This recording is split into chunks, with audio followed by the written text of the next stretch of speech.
చేసుకుంటాకు వచ్చినట్టుగా ఉన్నాయి సంఘాలు. హల్లెలూయా. అటువంటి పరిస్థితి మనకు రాకూడదు. అందుకే సంఘం దేవుడు పెట్టాడని నేను నమ్ముతున్నాను.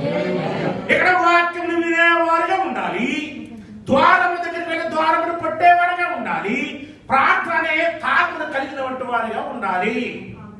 ఇలాగున్నప్పుడే మీరు ప్రభు దగ్గరికి వెళ్ళాలి. ప్రతి దానికినండి సైన్స్ ఉంది, శాస్త్రం ఉంది, పరిశోధన ఉంది. ప్రతి దానికి తాళం చేయండి. ఒక ప్రశ్న ఉంది, జవాబుకు తాళం చేయండి. హల్లెలూయా. ఒక వైద్యము, ఒక విద్య, ఒక రోగము, దేనికైనా ఒక తాళం చేయండి. హల్లెలూయా. ప్రతి దానికి, మరణానికి కూడా ఒక తాళం చేయండి.